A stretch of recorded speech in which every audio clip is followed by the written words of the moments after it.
We started this module talking about how in the universe there are really only two kinds of being, two categories of being, God and not God. But we don't want to cordon those things too off from each other too much. There is a lie that we live in, a sort of a secular soup. That's from a Catholic philosopher named Charles Taylor, that we have the secular world and we have the religious world, and these are barred off from each other as two really separate worlds. You feel this, I think, every week if you're a Christian, a practicing Christian. You go to church on Sunday, and you kind of punch your ticket, and you do we call this, Catholics call this your Sunday obligation. So you fulfill your obligation, and then the rest of your week you spend doing non-religious things, right? You go to work, you spend money on pleasures, you might not even pray, you might not think about God during the week.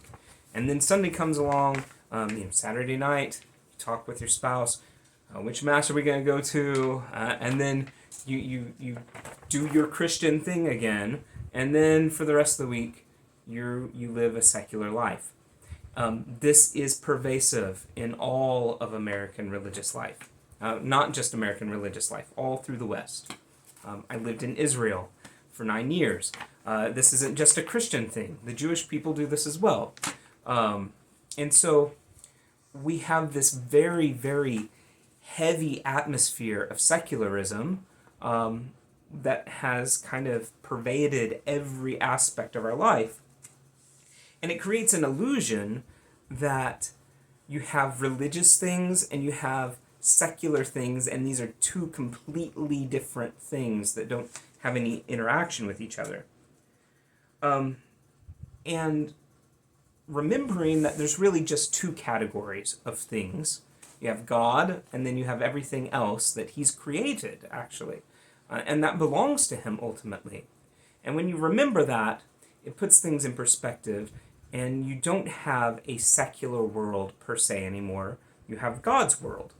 And living in God's world is a different kind of world to live in than the secular world that you and I live in from day to day. And it takes work to live in that world. On the other hand, you can go to the other extreme and start treating everything as though it is holy. And holiness is a really important category as well. When something is holy, that means it's been set apart for religious use. It's been set apart for God. I always use the illustration of a Hershey bar. If I brought one of those big Hershey bars to class, I think they have 25 little squares in them, and I broke them up and I gave each of the students a little bit of Hershey bar. That little square of Hershey's would be holy to the student that gets it. When I bring it to class, the entire bar is common. The opposite of holy is not dirty or impure or sinful. The opposite of holy is common, normal. That's not a bad category. We need those things as well. But when the Hershey bar is broken off into pieces, then the piece that you receive is holy to you. It doesn't belong to anyone else. I am holy to my wife, Robin. I belong to her.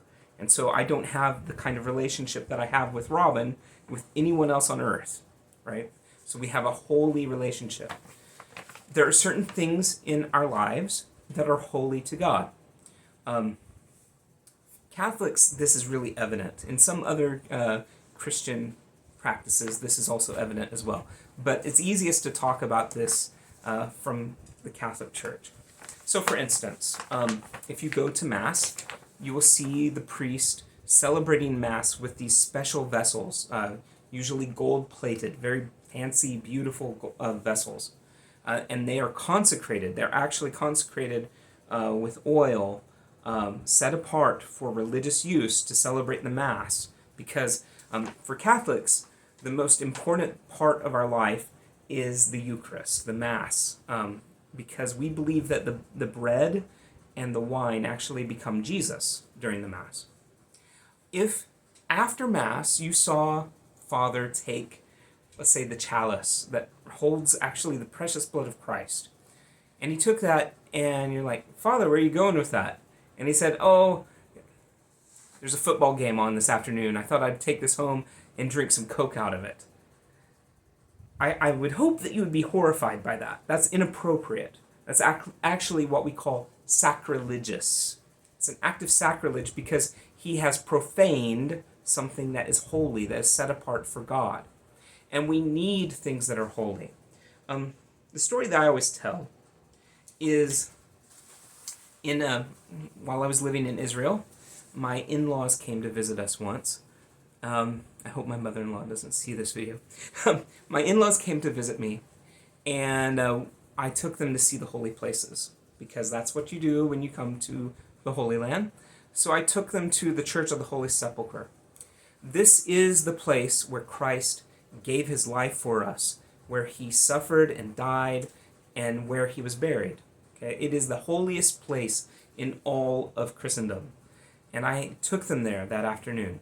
Now, they are not Catholic, and they really didn't enjoy it because it's a very Catholic place. But still, I thought they would understand the significance of it. They are Christians, they love Jesus, and I thought they would have some sort of religious experience there.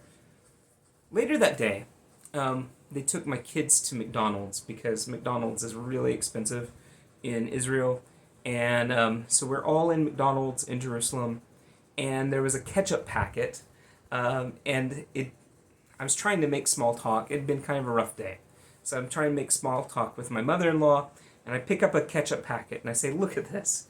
And it said in Hebrew, the letters of Hebrew, I said, the same letters that God wrote the Ten Commandments with on the tablets they gave to Moses. Those same characters, Hebrew characters, it says ketchup in Hebrew.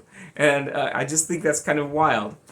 And she didn't laugh or giggle or anything. She just looked at me with serious as stone and says, why shouldn't that be written in the holy tongue of Hebrew? Because God made the tomatoes that made that ketchup, and that ketchup is every bit as holy as all of the places you took us today. Now that is not true.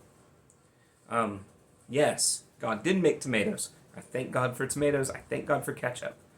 But there is a different kind of holiness that adheres to places like the Church of the Holy Sepulchre, that adheres to the utensils used during Mass, to your Bible. We call it the Holy Bible, right? It is not like the other books behind me on the shelf.